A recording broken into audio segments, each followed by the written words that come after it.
할렐루야, 반갑습니다. 우리 원더풀 커뮤니티 교회 주일 예배 오신 성도님들 진심으로 환영하고 축복합니다. 어, 오고 가면서 또 제가 가끔 이 예배 드리러 와서 익숙한 얼굴인데 또 어디서 본 얼굴인데 그럼에도 불구하고 이 저를 바라보시는 성도님들의 이 굉장한 불안한 눈빛을 제가 알 수가 있습니다. 저도 처음 와서 이렇게 말씀 나누려고 하니까 굉장히 긴장되고 떨리는데, 그래도 말씀 가운데 우리 성령 하나님께서 함께 하시고 또 주 안에서 여러분 하나 된 여러분이 우리 또 함께 도와주실 줄 믿습니다. 현재 이준영 담임 목사님과 사모님께서 한국 일정 가운데 계십니다. 계속해서 기도해 주시기를 부탁드리겠습니다. 첫 설교니까요. 간단히 제 소개를 좀 하면서 좀 말씀을 나누려고 합니다. 제가 성도들 보시기에 너무 서울 사람처럼 굉장히 잘생기고 엘리트적이고 지적으로 생겨서 웃으시는 거 보니까 아무도 공감하지 않으시는 네. 저는 강원도 삼척이라는 곳에서 태어났고 이 태백이라는 곳에서 자랐습니다. 예, 굉장히 감사합니다. 예, 저희 아버님께서 목회자이신데 38년째 지금도 강원도 태백이라는 곳에서 목회를 하고 계십니다. 12년 전에 앞서 소개하신 목사님처럼 12년 전에 제가 2011년도에 미국에 와서 이 탈보 신학교라는 곳에서 신학을 공부하면서 저희 아내와 결혼하면서 호랑이 같은 아들 셋을 낳고, 예, 하나님의 인도하심 가운데 사역하고 있습니다. 이준영 담임 목사님과는 같은 교회를 섬기시는 우리 집사님 가정을 통해서 알게 되었고, 이렇게 또 제가 저번 달까지 세토스 장로교에서 이렇게 사역을 하다가 필라델피아에 있는 교회에서 청빙을 받아서 이렇게 가게 되었습니다. 오늘 이렇게 제가 사랑하고 존경하는 목사님 또 교회에서 또 성도님들과 함께 말씀을 전할 수 있게 되어서 또 하나님께 너무 감사합니다. 오늘 본문의 말씀의 제목은요, 무엇이냐면요, 우리가 너무나 잘 알듯이 오병이어. 그런데 제가 오병이어 옆에 가로치고 뭐라고 했냐면 서클이라고 이렇게 했어요. 어렸을 적에 주일학교를 다녀보신 분들은 아시겠지만 오병이어의 뜻은 5개의 떡과 물고기 2마리, 이것을 이야기합니다. 오늘 본문의 이야기가 사실 이렇습니다. 예수님께서 요한복음 5장 가운데 38년 된 병자를 고치셨습니다. 38년 된 병자, 정말 인생에 아무런 소망이 없고 기대가 없던 한 사람의 인생이 예수님께서 일어나 네 자리를 들고 일어나서 나가라 이후에 오늘 본문 속에 많은 사람들이요 예수님을 쫓기 시작합니다. 그런데 중요한 것은요, 이 사람들이 예수님을 쫓을 때 먹을 것이 없었습니다. 삶에 있어서, 인생의 문제에 있어서 가장 큰 문제는 무엇이냐면 사실 먹는 것입니다. 내일의 끼니를 걱정하는 것이 아닌 우리가 오늘 점심 먹었는데 오늘 저녁에 무엇을 먹을까? 그만큼 먹을 것에 오늘날에는 그런 걱정을 하시는 분들이 없지만 사실 좀 나이 드신 분들, 어르신들은 옛날에 정말 궁핍했고 어려웠던 시절 가운데 무엇을 먹을까에 대한 걱정이 제일 컸다는 사실입니다. 사실 먹는 것만큼 굉장히 큰 문제는 없습니다. 그런데 더 큰 문제는 무엇이냐면요, 한두 명의 끼니를 해결해야 되는 것이 아닌 몇 명이 오늘 예수님을 쫓기 시작했냐면 오늘 본문 10절 속에 5천 명쯤 된다라고 성경은 말씀하고 있습니다. 이 숫자는 죄송한 얘기지만, 여성분들 굉장히 죄송한 얘기지만 5천 명이라는 숫자 속에요 여성들과 아이들은 포함되지 않았습니다. 학자들이 이때 당시 추산하기로 이 숫자가 어른과 애들까지 포함하면 얼마가 되냐면 2만 명 정도입니다. 2만 명의 식사를 해결해야 되는 것입니다. 놀라지 않는 여러분들을 보면서 지금 제가 굉장히 놀라고 있습니다. 2만 명의 식사를 해결해야 된다는 거예요. 주일날 이 성도님들 식사 준비를 해보신 분들은 아시겠지만 식사가요 30명이 넘어가기 시작하면 그때부터는 식사 준비가 아니에요. 뭐냐면 전쟁 준비와 똑같습니다. 누가 어떻게 먹고 음식을 얼마나 이걸 해결을 해야 되는지 우리가 이 가늠하는 거에 있어서 굉장히 예민해지게 됩니다. 군대에서 뭐라고 얘기하냐면 전쟁에는 실패했어도 이거 배식에 실패하면 전쟁에 실패하는 거와 마찬가지라고 이야기를 합니다. 그만큼 인생에 있어서 식사 문제만큼은 굉장히 중요하다는 거예요. 그런데 이 식사를 몇 명이라고요? 남자만 5천 명, 여성과 아이들을 합치면 2만 명이었습니다. 사실 그때 당시에 우리가 밖에 나가면 지금이야 햄버거라도 사 먹을 수 있지만 이때 당시에는 주변에 식당도 없고 아무것도 없었다는 거예요.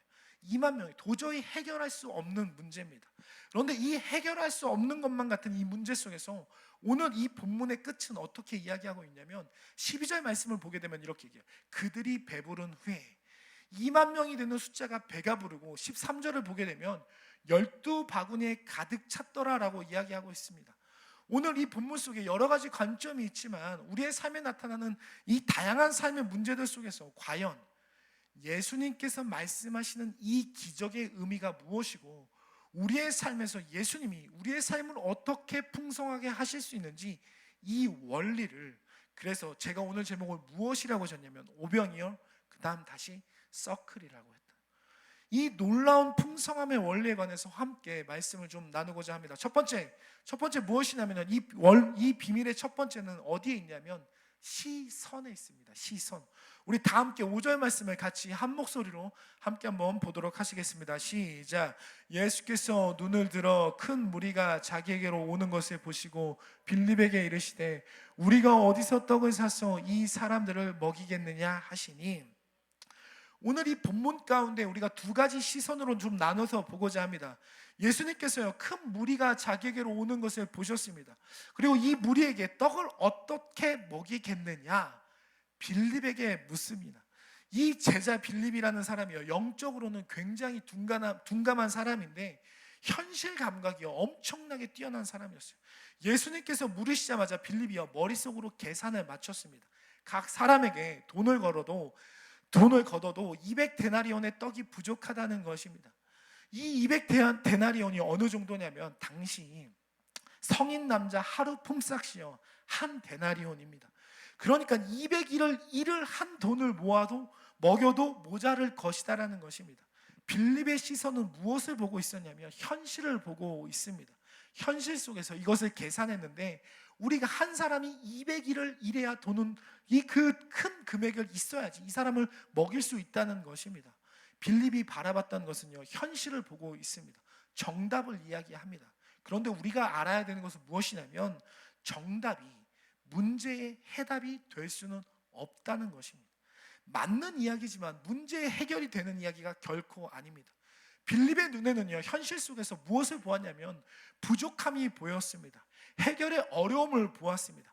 자, 이러한 문제 속에서 오늘 본문 8절 가운데 시몬 베드로의 형제 안드레가 등장합니다. 이 안드레가 한 아이의 보리떡 5개와 물고기 2마리를 가지고 누구에게로 가지고 나오냐면 예수님께로 가지고 나오게 됩니다. 2만 명이나 되는 큰 무리의 식사 문제 앞에서 기적이 일어나는 놀라운 원리는 무엇이냐면요, 이 문제에 시선이 그치는 것이 아니라 이 문제를 갖고 누구에게로 시선을 돌려야 하는 것이냐면 예수님께로 시선을 돌리는 것입니다. 안드레가 아이를 통해 갖고 온 것은요, 아이 한 명만 먹을 수 있는 것이었어요. 그런데 이 현실의 문제를, 이 시선을요, 누구에게로 돌렸냐면 예수님께로 돌렸다는 것입니다. 예수님께서 어떤 문제를요 던지실 때요, 그 문제를 우리 스스로가 해결할 수 있기를 원해서 그 질문을 던지고 문제를 던지시는 것이 결코 아닙니다. 이 문제 앞에서 우리가 무엇을 바라보고 있는가를 예수님께서 살펴보고 계시다는 사실이에요. 한 가지 예를 들어 말씀을 들어보겠습니다. 마태복음 14장 가운데 예수님께서 물 위로 걸으시는 장면이 나오는 것을 보게 됩니다. 이때 베드로가요, 예수님께 이렇게 이야기합니다. 만약 주님이시거든 나를 명하사 물 위로 오라 하소서 하니, 주님이시거든 나를 물 위로 오라 하시면 내가 그 물 위로 걷겠다는 것입니다. 예수님께서 오라 하실 때요, 베드로가요 물 위를 걷습니다. 그런데 물 위를 걷던 베드로가요, 바람을 보고 무서워서 물에 빠지게 됩니다. 물은 무엇을 이야기하냐면 물은 세상입니다. 바람은요, 인생의 고난입니다. 베드로가 주님을 볼 때는요, 베드로는요 물에 빠지지 않았습니다. 그런데 베드로의 시선이 예수님이 아닌 인생에 부는 바람에 그 마음과 시선이 뺏겼을 때요, 물에 빠지게 된다는 거예요. 오늘날 많은 사람들이 이렇게 이야기합니다. 교회를 다녀도 예수를 믿어도 삶의 기적이 나타나지 않는다라고 이야기합니다. 죄송한 이야기하지만 교회 안에서도 마찬가지입니다. 때로는 어떤 일을 할 때요, 사실 우리의 문제는 무엇이냐면 우리는 너무 똑똑하다라는 거예요. 그렇죠? 다른 나라로 이민 온 것도 아니고 우리 세계 최강대국, 그렇죠? 미국, 아메리카, 제 발음 괜찮습니까? 아메리카에 이민 오신 분들, 그리고 그 중심의 한복판 캘리포니아 이 남가주 한가운데 있는 우리는요, 제가 이렇게 가끔 한인 분들 만나서 보면요, 진짜 다 똑똑하시고 다 너무너무 잘나신 분들이에요.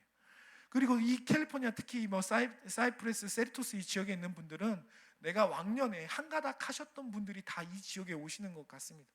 어쩌면 우리가 문제 앞에서요, 지성과 이성과 지성은요, 우리의 경험은요, 누구보다 많이 알고 똑똑할 수 있다라는 거예요. 그런데 우리 앞에 어떤 문제를 만나게 될 때 하나님의 역사를 보려면요, 우리의 이성과 지성과 경험이요, 그것을 결코 해결할 수 없다는 거예요.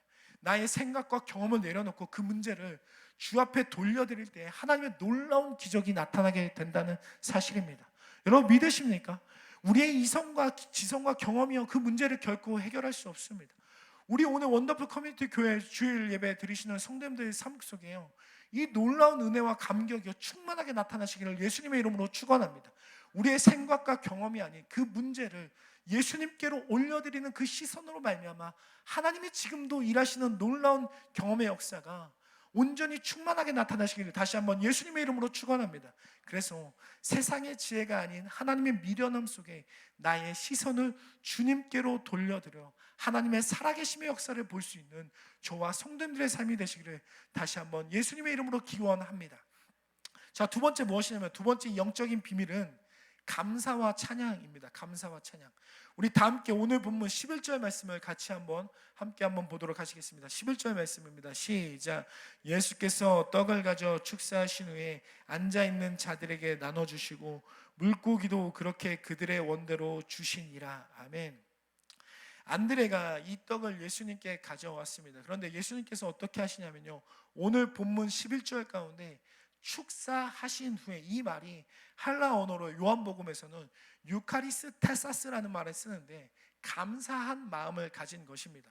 그런데 우리말 성경에 같은 이야기, 이 오병이어 사건이 사복음서 가운데 동일하게 나타나게 되는데, 마태복음 14장 19절에서는 하늘을 우러러 축사하시고, 이 말이 헬라 언어로요, 여기서 축사라는 말이요, 율로게오라는 말을 썼습니다.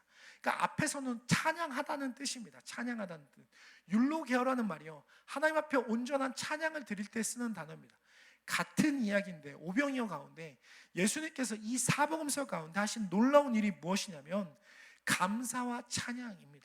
그런데 여기서 우리가 살펴보아야 되는 것이 한 가지가 있습니다. 예수님이 지금 하늘을 향하여 감사와 찬양을 드리시는 이 시점이 문제를 해결받고 나서 감사와 찬양을 드리셨습니까? 아니면 문제를 해결받기 전에 드리셨습니까? 자, 우리 굉장히 지혜와 은혜와 성령이 충만한 우리 원더풀 커뮤니티 성도님들께 제가 굉장히 묻습니다. 이 굉장히 어렵지 않은 질문이에요. 문제를 해결받고 감사와 찬양을 드리셨습니까? 아니면 문제를 해결받기 전입니까? 역시 지성과 미모를 탑재하신 우리 권사님, 제가 답을 맞히실 줄 알았습니다. 문제를 해결받기 전이에요. 하나님의 놀라운 기적의 역사는요, 문제 앞에서 하늘을 향하여 감사와 찬양을 올려드리기 시작할 때 나타나기 시작한다는 거예요. 우리가 매일 주일 예배를 드리면서 감사와 찬양을 하나님께 올려드리는 것은 무엇이냐면요, 한 주가 끝나서 주일 예배를 드리는 것이 아니라 주일 예배를 드리면서 한 주가 시작되는 거예요. 감사와 찬양을 하나님께 올려드리는 것은 무엇이냐면요, 우리의 삶에 무엇이 시작되고 있음을 믿음으로 선포하는 것입니다. 하나님이 내 삶을 붙드시고 내 삶에서 하나님의 놀라운 기적의 역사가 나타나는 것임을 우리가 미리 선포해버리는 것이에요. 사도행전 16장을 보게 되면 바울과 실라가요, 복음을 전하다가 옥에 갇혔습니다. 그런데 이 감옥이 어떤 감옥이냐면, 당시 로마 시대 가운데 그 감옥은 지하 깊은 곳에, 그곳에서 그 캄캄한 곳에 발 위에 새가슴을 차고요, 정말 간수들을 군데군데에 배치해 놨습니다. 그러니까 탈출할 수가 없는 곳이 바로 로마의 감옥입니다. 그런데 바울과 실라가요, 복음 전하다가 그 감옥에 갇혀서 내일 당장 목숨을 잃어버리게 되는 굉장히 절망적인 상황에 놓이게 됩니다. 그런데 이때 바울과 실라가 사도행전 16장 25절 말씀에 어떻게 이야기하고 있냐면요, 이렇게 이야기합니다. 우리 같이 한 목소리로 함께 보도록 하시겠습니다. 시작. 한밤중에 바울과 실라가 기도하고 하나님을 찬송하며 죄수들이 듣더라. 아멘. 바울과 실라가 한밤중에 기도하고 하나님을 찬송하기 시작합니다. 바울과 실라가 기도하는 시점이요, 옥에서 풀려서 하나님께서 나에게 큰 일을 행하셨습니다, 감사와 찬양을 드리는 것이 아니었어요. 감사와 찬송을 드리는 것이요, 옥에 묶여서 내일에 대한 희망과 소망이 없는 그때에, 그 아무것도 보이지 않는 캄캄한 한밤중에 그 기도와 찬송을요, 누구에게로? 하나님께로 드리기 시작했다는, 그때 어떤 일이 벌어지기 시작하냐면, 큰 지진이 나서 옥터가 움직이고 문이 다 열리면서요, 묶였던 것들이 풀려지는 놀라운 기적의 역사가 나타나기 시작합니다. 감사와 찬송은요, 기도와 찬송은요, 하나님을 향한 감사와 찬송은요, 묶였던 것들이 풀어지게 되는 놀라운 역사를 나타내게 됩니다. 그런데 언제 해야 되냐면, 우리가 해결받고 나서 감사와 찬송을 드리는 것이 아닌 문제 앞에서 해야 된다는 거예요. 오늘날 많은 사람들이 문제 앞에서 이렇게 이야기합니다. 어떻게 해야 하냐면, 하나님, 이 문제를 해결해 주시면 제가 하나님께 무엇을 하겠습니다. 자꾸만 어떤 딜을, 어떤 협상을 하려고 합니다. 아닙니다. 문제 앞에서 우리가 할 수 있는 것은, 해야만 하는 것은요, 하늘을 향해서 감사와 찬송을 하나님께로 올려드리기 시작할 때 그 놀라운 기적의 역사가 시작되게 된다는 것이, 원망과 불평은요, 하나님의 역사를 막습니다. 때로는 우리가 손에 갖고 있는 것, 이렇게 이야기할 수 있잖아요. 물고기 2마리와 보리떡 5개를 있을 때, 아니 하나님, 내 손에 이거 갖고 어떻게 하나님의 역사를 시작할 수 있습니까? 너무나 작다라고 이야기를 하는 거예요. 그러면 아무것도 할 수 없다. 세상도 마찬가지입니다. 손에 있는 것이 내 것처럼 작고 보잘것 보일 때는요, 원망과 불평이 나올 때는요, 하나님의 역사는 결코 일어나지 않습니다. 하나님의 역사가 언제 일어나기 시작하냐면, 내가 손에 있는 그것을 들고 하나님 앞에 올려드리기 시작하고 감사와 찬송을 올려드리기 시작할 때 하나님의 놀라운 역사가 일어나게 됩니다. 오늘 어쩌면요, 우리 주일 예배 가운데 삶에서 문제 앞에서 오늘 주일 예배 나오신 성도님들이 있을 수 있다라고 생각을 합니다. 누구에게도 말할 수 없는 아픔과 상처를 갖고 문제를 갖고 나오신 분이 계실 수도 있습니다. 이 시간 믿음으로 선포하는 것은 무엇이냐면요, 하나님을 향한 감사와 찬송 가운데 모든 문제가 풀려지고 해결받는 놀라운 역사가 일어나시기를 예수님의 이름으로 선포합니다. 아멘 하신 분들에게 2번 다시 놀라운 역사가 일어나시기를 다시 한번 주의 이름으로 선포합니다. 이것이 기적이라는 거예요. 문제를 해결받고 감사하는 것이 아닌, 내가 갖고 있는 것이 보잘것없을지라도 하나님이 살아계심을 믿고 믿음으로 선포할 때, 오늘 이 예배가 끝나고 이 문을 나가실 때 그 문제는 문제되지 않고 하나님의 살아계심의 놀라운 풍성함의 은혜가 충만하게 나타난다는 것이. 마지막 3번째 무엇이냐면요, 이 오병이어의 기적의 3번째 원리는 주는 것입니다. 주는 것, 나눔입니다. 나눔. 우리 다 함께 다시 한번 11절 말씀을 같이 한번 함께 보도록 하시겠습니다. 시작. 예수께서 떡을 가져 축사하신 후에 앉아있는 자들에게 나눠주시고 물고기도 그렇게 그들의 원대로 주시니라. 아멘. 오병이어의 마지막 3번째 영적인 원리는 무엇이냐면 나눔입니다. 나눔. 우리가 일반적인 나눔을 이렇게 생각을 하면, 내가 2개를 갖고 있으면 그 중에 하나를 다른 사람에게 주는 것을 나눔이라고 생각합니다. 그런데 성경이 말하는 나눔의 형태는 무엇이냐면, 내가 갖고 있는 그 하나를 다른 사람에게로 주는 거예요. 내가 갖고 있는 하나를. 그러면 내가 갖고 있는 걸, 그 하나를 다른 사람에게 주면 나는 아무것도 없는 것만 같잖아요. 그래서 성경이 말하는 나눔이 어렵습니다. 하지만 이 나눔이 시작될 때 어떤 놀라운 일이 일어나게 되냐면, 내 것을 주어서 내가 갖고 있는 그 아무것도 없을 것만 같은 그릇에 끊임없이 채워지는 놀라운 역사가 나타나기 시작한다는 것입니다. 오늘 한 아이가 도시락을 갖고 왔을 때요, 그 도시락이 2개 있는 것이 아니었습니다. 자신이 갖고 있는 하나의 도시락입니다.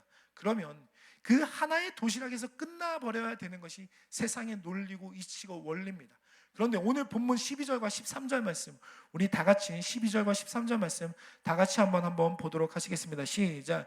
그들이 배부른 후에 예수께서 제자들에게 이르시되 남은 조각을 거두고 버리는 것이 없게 하라 하심으로 이에 거두니 보리떡 5개로 먹고 남은 조각이 12바구니에 찼더라. 아멘. 사람들이 그냥 그대로 먹는 것이 아니요, 11절 하반절에 보면 어떻게 이야기하냐면, 사람들이 갖기 원하는 대로 먹었다라고 이야기합니다. 그러면서 그 먹고 남은 조각이 12바구니에 남았다라고 이야기하고 있습니다. 분명한 것은, 분명히 드린 것은 하나인데 남은 것은 12바구니입니다. 성경은요 무엇을 이야기하냐면 하나님의 놀라운 역사는 내가 갖고 있는 것을 줄 때 풍성함에 도는 이 원리를 이야기하고 있다는 것입니다. 그런데 놀라운 것은 이 원리가 무엇과도 관계가 있냐면 하나님이 우리를 살리실 때 하나밖에 없는 독생자 예수를 우리에게 주셨습니다. 예수님이 우리를 살리실 때 어떻게 살리셨냐면요, 하나밖에 없는 생명을 우리에게 주셨다는 사실.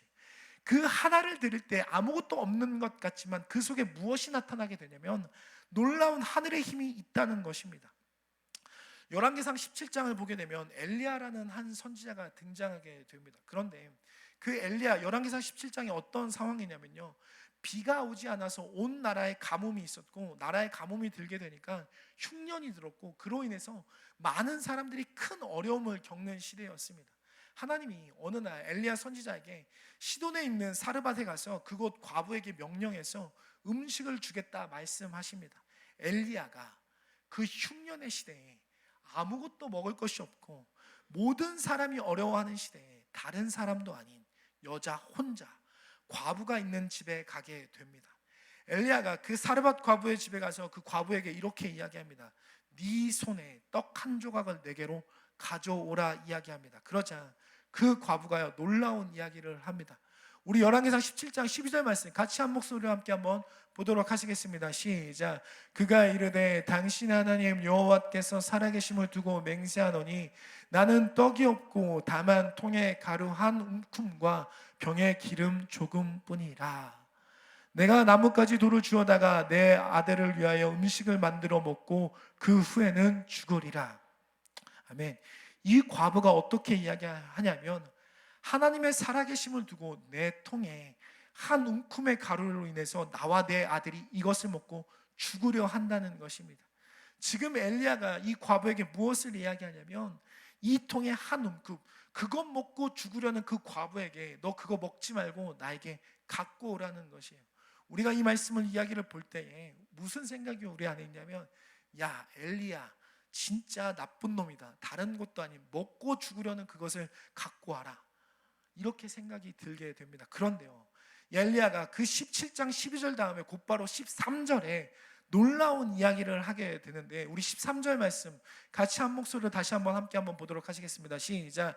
엘리야가 그에게 이르되 두려워하지 말고 가서 내 말대로 하려니와 먼저 그것으로 나를 위하여 작은 떡 한 개를 만들어 내게로 가져오고 그 후에 너와 내 아들을 위하여 만들라. 엘리야가 무엇을 이야기하고 있냐면 네가 갖고 있는 그것을 먼저 내게 주라 이야기하는 거예요. 그리고 또 무엇을 이야기하냐면 너와 내 아들을 위하여 그 다음에 먹을 것을 만들라는 것입니다. 이 상황이면 당신과 제가 만약 엘리야였으면 이렇게 얘기했을 거예요. 당신과 당신 아들이 조금 먹고 남은 것 저에게 주십시오. 제가 이렇게 이야기했을 것 같아요. 당신과 당신 아들이 먹고 남은 것을 내게 달라는 것이요, 사실 세상이 말하는 나눔의 법칙입니다. 그런데 하나님이 말씀하시는 것은 무엇이냐면요, 먼저 나누고 가서 너와 내 아들이 먹으라는 것이에요. 분명히 정말 작은 것인데 나만 먹을 수 있는 것만 같은데 그것을 먼저 주라는 것입니다. 그러자 어떤 일이 발생하게 되냐면요, 이 나눔의 법칙 가운데 열왕기상 17장 15절과 16절 말씀에 이렇게 말씀하고 있습니다. 우리 다 같이 다시 한번 함께 보도록 하시겠습니다. 시작. 그가 가서 엘리야의 말대로 하였더니 그와 엘리야와 그의 식구가 여러 날 먹었으나 여호와께서 엘리야를 통하여 하신 말씀같이 통에 가루가 떨어지지 아니하고 병에 기름이 없어지지 아니하니라. 아멘. 하나님이 말씀하시는 것은 이 나누는 것이 이 놀라운 힘이 무엇이냐면 분명히 내 것을 주었는데 그 통에 가루와 기름이 떨어지지 않았습니다. 오늘 본문의 오병이어의 나눔도 마찬가지입니다. 성경이 말하는 이 나눔의 놀라운 비밀은 무엇이냐면요, 내 것을 주었을 때 내가 갖고 있는 것에 마르지 않는다는 것이에요. 하나님께서 그것을 채우시고 끊임없이 돌게 하신다는 것입니다. 그 모든 사람이 겪고 있는 흉년 가운데 누구만 이 은혜를 누렸냐면요, 사르밧 과부와 아들이 이 은혜를 누리게 되었습니다. 오늘날요, 우리의 메마름의 원인은요, 우리에게 없어서 우리가 메마른 것이 아닙니다. 무엇이 우리를 메마르게 하냐면 우리가 나눌 수 없어서 메마른 것입니다. 자꾸만 하나님이 우리에게 주셨음에도 불구하고요, 그것을 내 것으로 여김으로 말미암아 곤고해지는 것을 보게 됩니다. 그런데 하나님 오늘 이 예배 가운데 분명하게 말씀하십니다. 너의 것을 주라. 너가 먼저 줄 때 너의 것은 내가 채우겠다라고 우리에게 분명하게 말씀하십니다. 우리가 팬데믹을 또 지나오면서 제가 유튜브 이렇게 뉴스를 볼 때마다 미국 경기가 너무 안 좋고 정말 국제 정세 속에서요, 너무 어렵다라고, 너무 더 어려워질 거라는 이야기들을 많이 이야기합니다. 그런데 하나님이 말씀하시는 건 뭐냐면요, 그 흉년 가운데서도 메마르지 않는 이 놀라운 축복의 은혜는 무엇이냐면, 너의 것을 먼저 하나님께로 드릴 때, 먼저 드릴 때 내가 너의 것을 분명하게 채우겠다라고 말씀하십니다. 그 비가 오지 않는 메마른 흉년의 시대 속에서도 먹고 죽으려 했던 그 과부와 아들에게 내 것을 주게 될 때 하나님이 다시 그것을 채우시는 놀라운 은혜가 나타나게 되었습니다. 우리 원더풀 커뮤니티 교회 가운데 이 놀라운 은혜가 있었으면 좋겠습니다. 세상의 교회들이 어려워서요, 문을 닫고 헌금이 줄고 막 어렵다 이야기하지만요, 우리 원더풀 커뮤니티 교회 성도님들 가운데 먼저 내 것을 드림으로 말미암아 하나님이 주시는 그 놀라운 풍성함의 은혜가 있으시길 예수님의 이름으로 축원합니다. 내 것을 주게 될 때요, 하나님이 다시 그것을 채우시는 놀라운 은혜가 있다는 것입니다. 오늘날 많은 사람들이 기적은 없다라고 이야기하는데 왜 기적이 나타나지 않냐면, 내가 내 것을 손에 쥐고 놓지 못하고 있기 때문에. 하나님 한 아이의 도시락에 물고기와 떡 5개와 물고기 2마리로 그것을 나누기 시작할 때 끝없는 풍성함을 누리게 되었습니다. 주 안에서 사랑하는 성도 여러분, 말씀을 맺고자 합니다. 모든 이 삶의 원리, 신앙의 원리, 믿음의 원리의 핵심의 중심은요, 바로 예수 그리스도이십니다. 내가 내 시선을 갖고 내가 내 환경과 상황의 문제를 맞출 때는요, 절대 하나님의 역사는 일어나지 않습니다. 그런데 그것을 바로 예수 그리스도 그분께 맞추기 시작하면요, 놀랍도록 일어난다는 거예요. 요한복음이 갖고 있는 놀라운 특징은 뭐냐면, 한 가지 사건 뒤에, 꼭 그 뒤에 그 사건을 놓고 예수님께서 설명을 하시게 되는데, 오늘 이 요한복음 6장에 있는 오병이어 사건도 마찬가지입니다. 요한복음 6장을 끝까지 잘 읽어보시면 이 떡이 무엇을 이야기하냐면, 요한복음 6장 35절 말씀인데 우리 같이 한 목소리로 함께 한번 보도록 하시겠습니다. 시작. 예수께서 이르시되 나는 생명의 떡이니 내게 오는 자는 결코 줄이지 아니할 터이요 나를 믿는 자는 영원히 목마르지 아니하리라. 아멘. 우리가 이 땅 속에서 겪고 있는 상황과 문제들도 잠시 잠깐입니다. 눈에 보이는 떡도 잠시 잠깐입니다.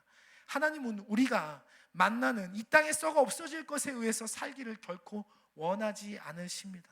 그런데 결코 줄이지 않고 목마르지 않는 예수 그리스도 그분을 바라보며 사는 인생이 진짜 오병이어의 삶이라고 우리에게 말씀하고 계십니다.